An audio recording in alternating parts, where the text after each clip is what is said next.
magandang gabi. O baka ito na ang gabing hihilingin mong sana ay naligaw ka na lang sa totoong mundo. Ako si Mang Hector. Lahat tayo ay umaasa sa teknolohiya para makarating sa ating pupuntahan, diba? Pero paano kung ang boses na nag-uutos sa iyo na turn right ay hindi galing sa satellite, kundi sa ilalim ng lupa? May mga kalsada sa Pilipinas na hindi makikita sa mapa sa umaga, pero lumilitaw sa iyong screen kapag ang oras ay nasa pagitan na ng buhay at kamatayan.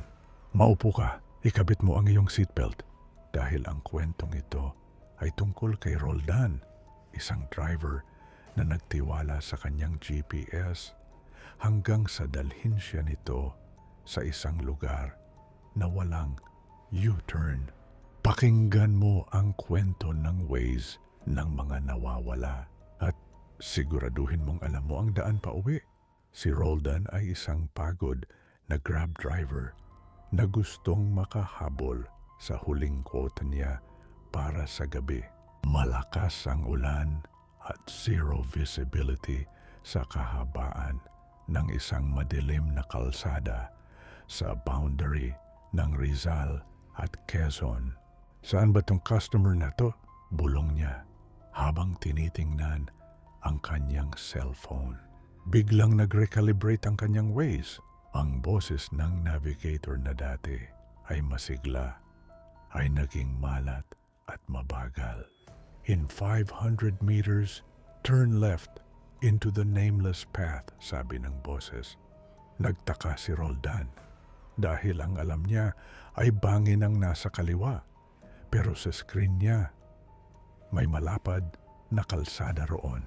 Dahil sa pagod, sumunod siya. Sa pagliko niya, biglang tumahimik ang paligid. Nawala ang tunog ng ulan at ang tanging naririnig niya ay ang mahinang ugong ng kanyang makina at ang boses sa cellphone. Ang kalsada ay napapaligiran ng mga puno, ng balete na tila may mga puting tela na nakasabit. Pero nang malapitan, napagtanto ni Roldan na ang mga tela ay mga damit ng mga taong nawawala. You have arrived at your destination, sabi ng Waze. Pero wala roon ang customer. Ang tanging nandoon ay isang lumang gas station na puno ng mga sasakyang kupas na ang pintura at puno ng baging. Bumaba si Roldan para magtanong, pero nang buksan niya ang pinto, naramdaman niya ang sobrang bigat ng hangin. Tumingin siya sa kanyang cellphone at nakita ang user icon ng customer. Ang pangalan nito ay sundong-sundo na at ang icon ay unti-unting gumagalaw sa mapa, palapit sa mismong lokasyon ni Roldan.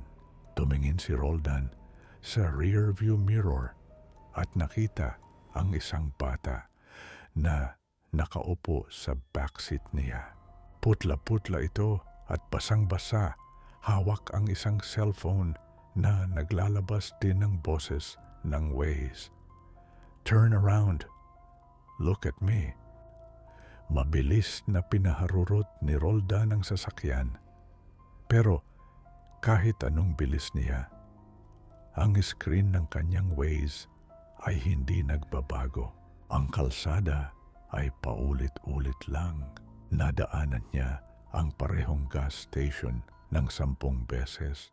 Sa bawat pagdaan niya, nadaragdagan ang mga sasakyang nakaparada doon.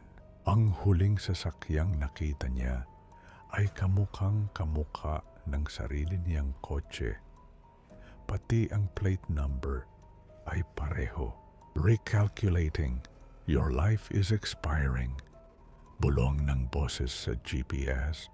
Ang mga icon sa mapa ay naging mga maliliit na bungo.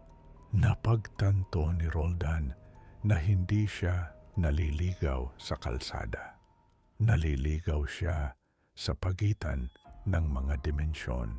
Ang bawat Grab driver driver na nawawala sa balita ay narito.